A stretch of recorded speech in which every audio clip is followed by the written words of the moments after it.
Halo semua, balik lagi di YouTube Skutek. Di video kali ini aku mau cerita. Jadi kemarin pas di Jepang aku beli dua handphone. Yang pertama adalah iPhone 12 Pro. Ini storage-nya 128 GB, dan yang kedua adalah iPhone XR.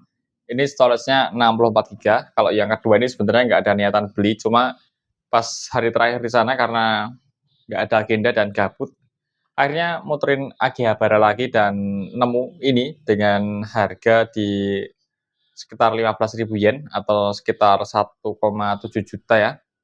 Akhirnya tak angkut karena masih cakep banget, cuma layarnya ya nanti kita cerita kondisi detail dari kedua HP ini.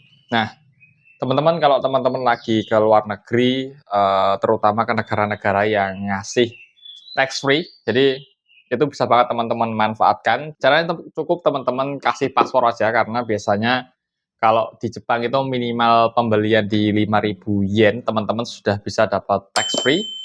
Jadi kedua HP ini tentu saja dapat tax free juga karena harganya lebih dari 5.000 yen. Terus teman-teman pas billing, pembayaran, kasih password, mereka sudah paham kalau kita mau tax free. Nah, teman-teman yang di Jepang, di Akihabara itu ada banyak banget store-store gadget bekas yang mereka sudah ngasih detail dari barangnya, grade-nya apa, terus kondisinya gimana, minusnya apa, dan menurutku cukup terbuka dan cukup transparan. Nah, kedua HP ini belinya di store-nya Janpara kebetulan, cuma di beda cabang. Kebalik, sama store ini, sorry. Jadi ini store-nya sama. Kemarin tuh sebenarnya ada beberapa pilihan yang hari terakhir, cuma akhirnya aku memutuskan beli yang 10R aja lah, karena yang murah seperti itu. Nah, untuk harganya sendiri masing-masing, yang ini dapat di 40 ribuan yen, yang ini di 15.000 yen. Nah, teman-teman kalau beli di store gitu kita dapat nota kayak gini. Nah, ini harganya 40.000 yen, yang 12 Pro 128, sedangkan yang 10R harganya di 15 ribuan, seperti itu. Itu sudah tax out, jadi kita nggak kena tax yang di Jepang. Dan ini kelengkapannya sama-sama full set.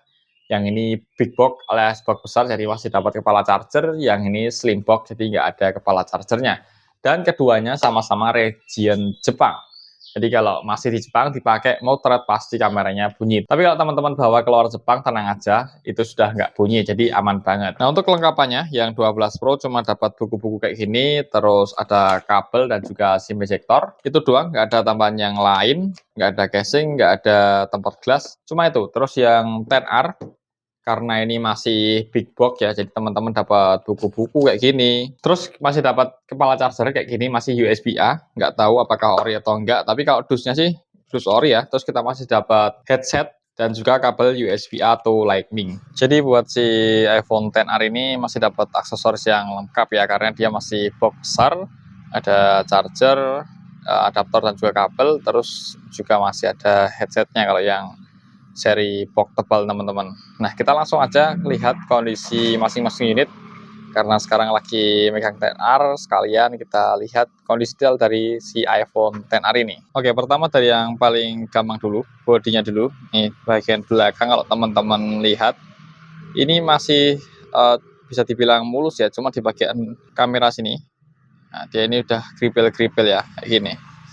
Terus di sekelilingnya ini masih terbilang mulus. Nih,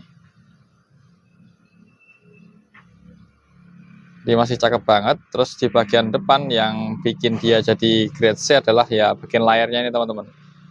Kalau sekilas gini nggak kelihatan, cuma sebenarnya ini ada baret-baret halus, teman-teman. Cuma kalau kayak gini di video nggak kelihatan ya baret-baret halusnya, cuma pas di foto bisa kelihatan lah, masih samar-samar. Terus dia pakai iOS-nya sekarang di 18.3, region Japan, storage-nya sisa di 49 GB dari total 64 GB storage yang ada, teman-teman. Baterai health-nya sendiri kita cek ke sini masih di 88%. Belum coba tak validasi di TriUtils ya. Nanti coba kita cek di TriUtils apakah benar masih 88% atau enggak ya. Sisanya masih cukup oke, dicek-cek ya. Tinggal nanti kita coba ngetes kamera buat foto dan juga videonya.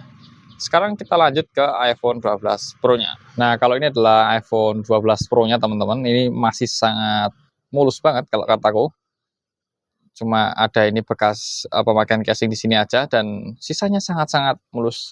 Sebenarnya juga rencana awalnya bukan beli iPhone 12 Pro ya, karena memang awalnya itu mau cari iPhone 15 karena memang tujuannya buat dipakai sendiri. Tapi karena nggak nemu iPhone 15 basic atau 15 Pro yang cocok harganya dan kondisinya, terus malah nemu unit ini iPhone 12 Pro yang cakep banget. Akhirnya tak bungkus 12 Pro, dan sebenarnya ini semalam sudah pindah data ya dari 13 Pro Max ke IC iPhone 12 Pro ini, dan memang mau dipakai. Jadi nanti 13 Pro Max-nya dijual. PR dari si 12 Pro ini cuma ada bekas-bekas casing ya di sisi-sisi bezelnya ini, kalau teman-teman bisa lihat. Kalau yang ini kotor aja sebenarnya, kalau dilap ini ya hilang dia. Cakep banget warna silvernya ini. Ini kemarin juga sudah dites-tes, alhamdulillah normal dan ready to use ya. Ini mulus semua, bahkan layarnya juga nggak ada masalah.